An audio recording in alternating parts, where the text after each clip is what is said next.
Ciao a tutti, sono felice di avervi fatto vedere un po' di questa bellissima città di Kashan, città oasi. Abbiamo preparato le moto, adesso vi facciamo vedere dove andiamo. Ieri sera abbiamo fatto anche un po' un giro nel Gran Bazar di Kashan, che sono sempre luoghi molto affollati, molto vivaci. Un assaggio di Kashan in cui sicuramente tornerò.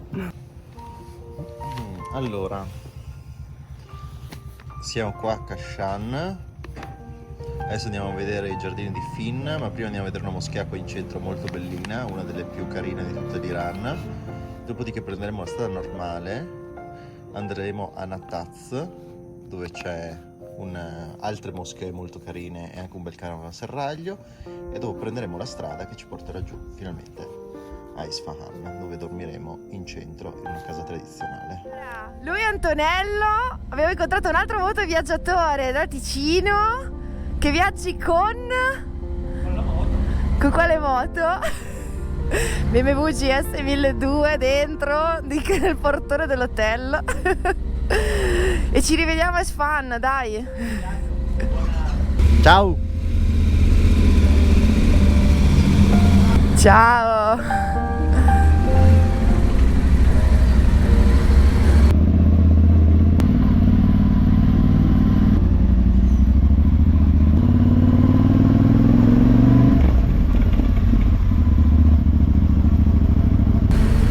Qua bisogna sempre sperare che non arrivi nessuno dalla parte opposta. Per ora siamo stati fortunati. Qua credo di esserci passata ieri camminando, andando verso le case tradizionali.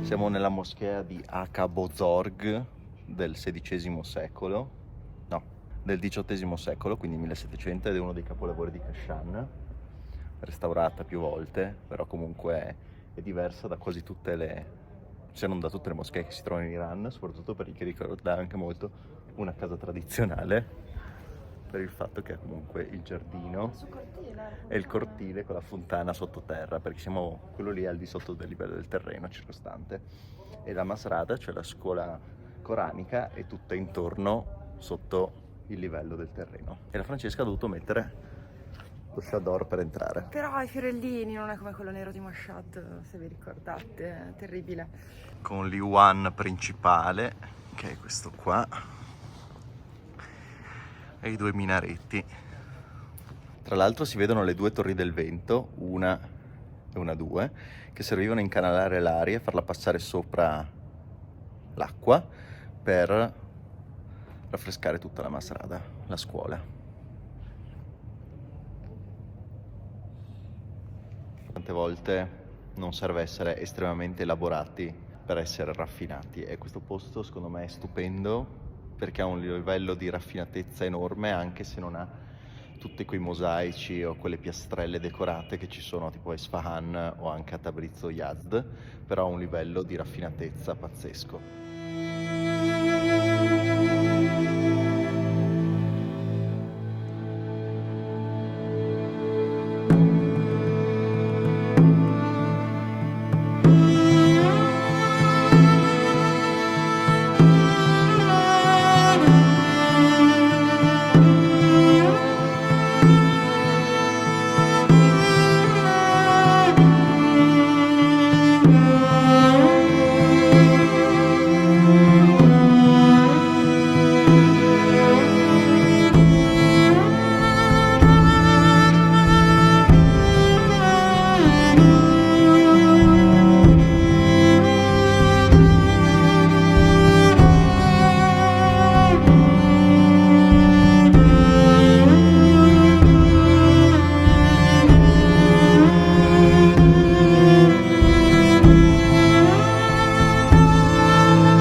Siamo arrivati ai giardini persiani.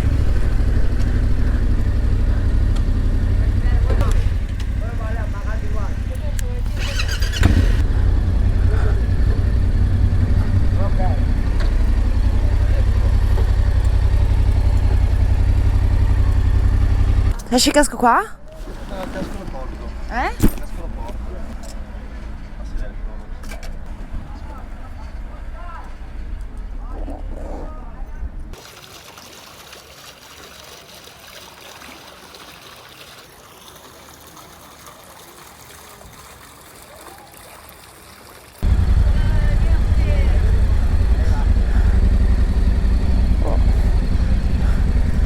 Salam.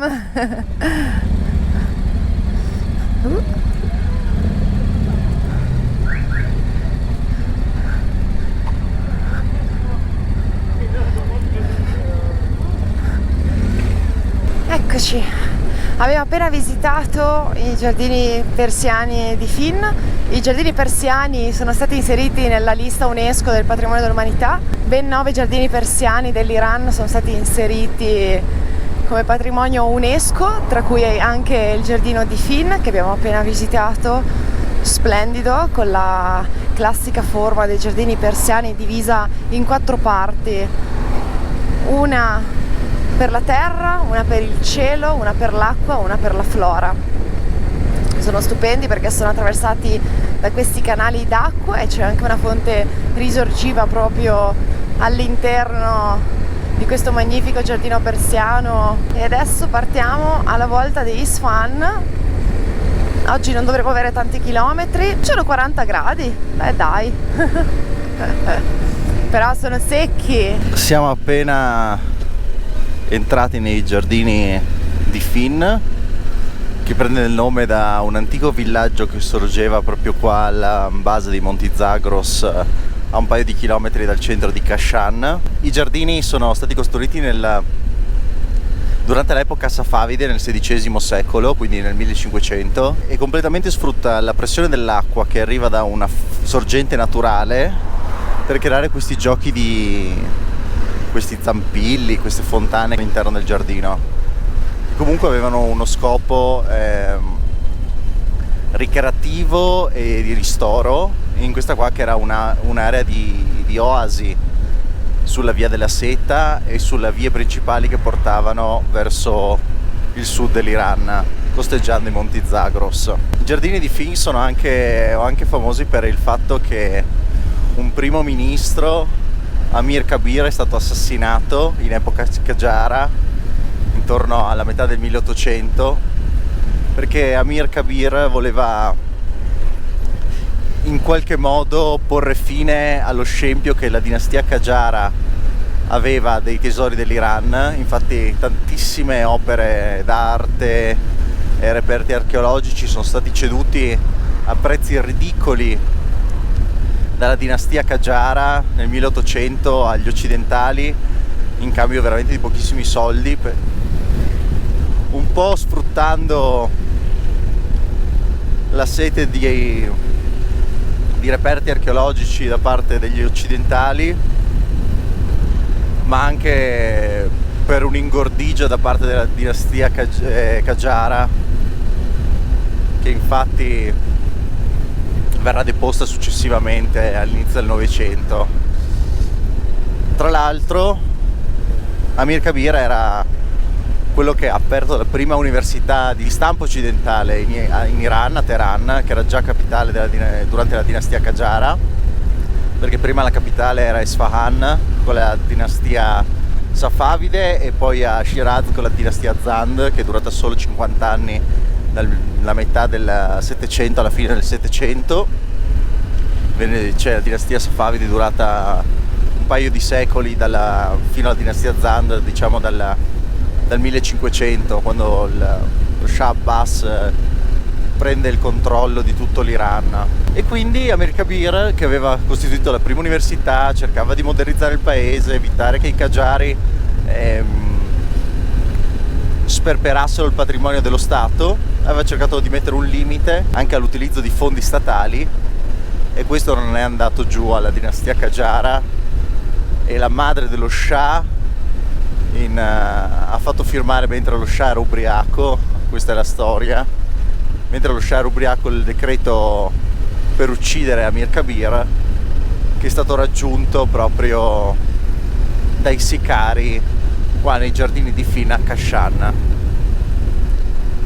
Comunque i giardini di Fina sono un bellissimo esempio di architettura dei giardini persiani, sono molto ben tenuti anche e soprattutto dopo che sono stati abbandonati per decine e decine di anni. Alla fine dell'Ottocento, quasi un secolo, è stato abbandonato, e sono il più antico in assoluto giardino persiano che c'è in Iran. Sono poi esattamente pochi chilometri fuori da Kashan, da cui tra l'altro partivano anche una serie di qanat che servivano proprio a portare l'acqua alla città di Kashan. I qanat, che vedremo dopo meglio successivamente a Yazd e quelle zone lì, sono degli acquedotti sotterranei, quindi a differenza dei romani che li costruivano sopra la terra, i persiani li costruivano sottoterra come delle lunghe tubature. Questo consentiva anche una riduzione enorme dell'evaporazione dell'acqua, senza contare che per la loro manutenzione, visto che erano essenziali in tutto l'Iran per l'approvvigionamento idrico, i qanat fino al 1900 occupavano ciclicamente oltre il 20% della popolazione maschile iraniana, quindi quasi un servizio di leva che serviva a mantenere proprio il sistema idrico del paese. Sono molto belli ed è una tappa obbligatoria a Kashan, che nonostante i 40 gradi i giardini riescono a creare quel senso di frescura e di riposo che ci si aspetta da un luogo del genere. Sono 70 km che non incontriamo un benzinaio. Ah, c'è anche la polizia, fantastico.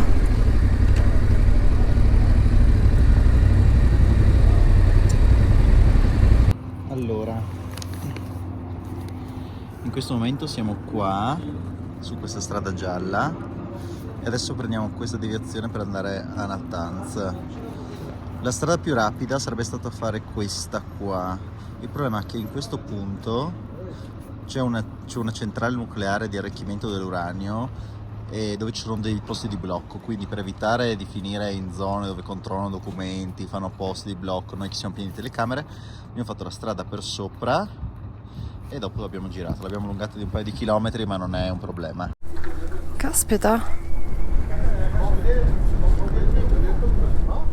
fatto il pieno, 2 pieni, 1,5 euro, forse neanche,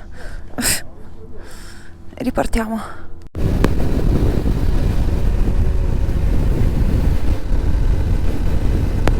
Quella che abbiamo appena visto lì è l'autostrada Teheran-Esfahan che passa per Qom e Kashan. Le moto in Iran non possono entrare in autostrada, ma come avete ben capito non è assolutamente un problema, perché quasi tutte le strade si riesce a correre a 130-140 senza grossi problemi. Quella è l'altra corsia.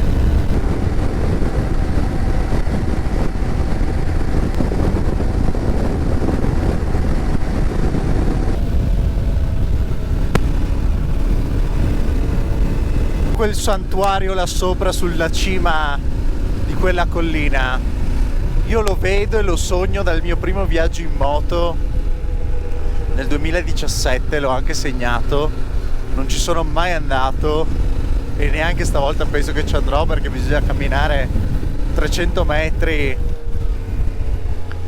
in salita sotto 40 gradi, per cui penso che una volta che verrò qua in macchina d'inverno allora sarà il momento giusto per andarci.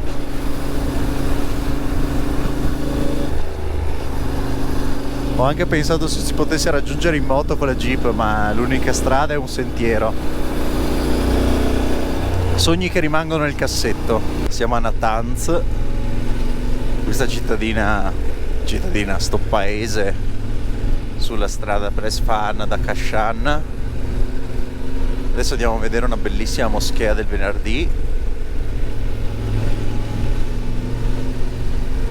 molto particolare. Quanto sono belle le case in adobe, che si abbandonate.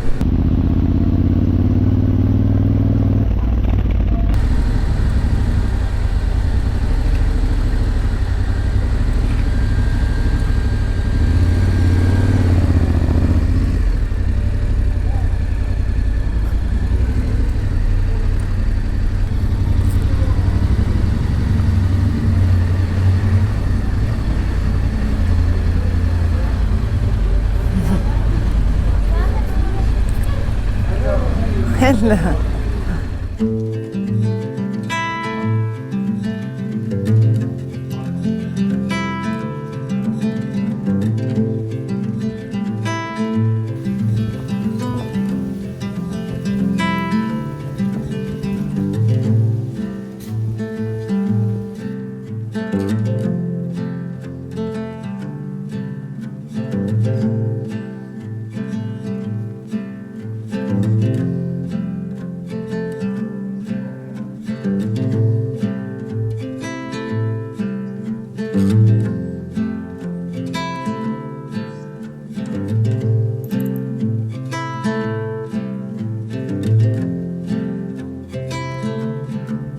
La moschea del venerdì di Natanz non ha niente da che invidiare né a Samarcanda né a Khiva o a Bukhara. C'è una bellissima cupola ottagonale, molto strana in queste zone dell'Iran, a differenza di quelle classiche circolari, un bellissimo minareto.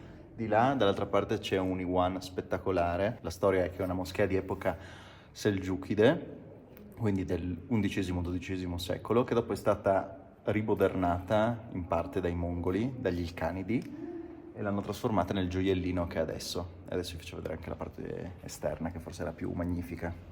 Comunque, fondamenti di architettura islamica. Le arcate che vedete, soprattutto questa e quella lì ampia, si chiamano Iwan e sono queste strutture coperte. Invece il Mihrab è quella nicchia che va verso la Mecca, che c'è in tutte le moschee. Naturalmente in quelle riadattate, tipo non so a Santa Sofia, la vedete posizionata in un posto completamente illogico rispetto alla simmetria in quel caso della chiesa.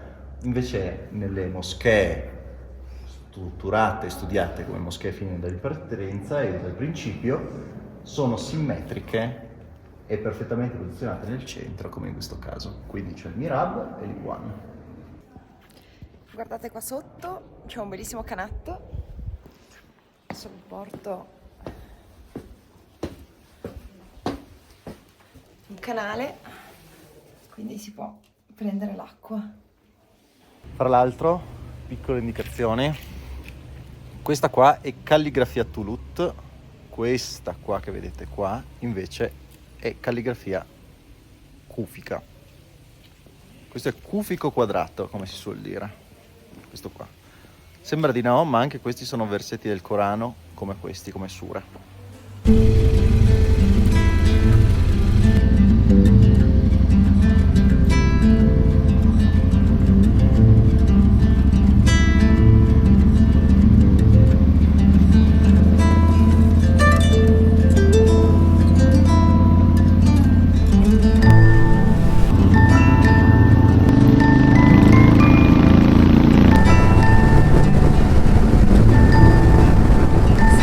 Su Marte.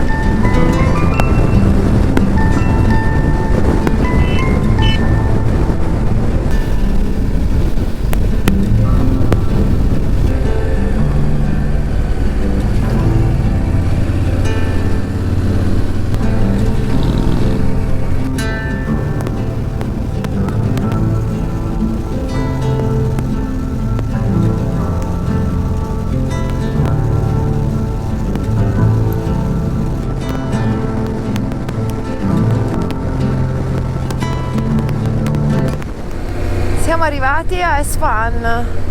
Questi lunghi viali alberati. Ci sono 38 gradi. Sono proprio curiosa di visitare questa città.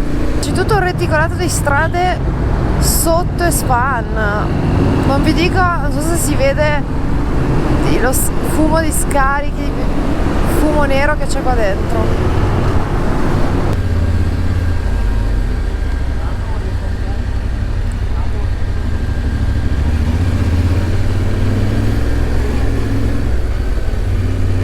Lì.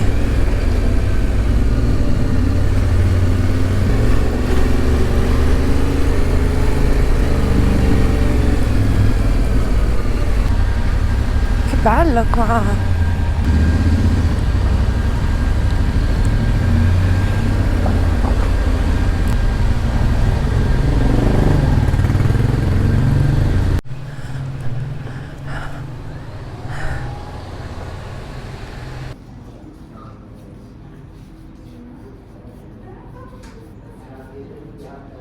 Avete visto la conta dei soldi che ogni volta per pagare qualsiasi cosa tocca fare.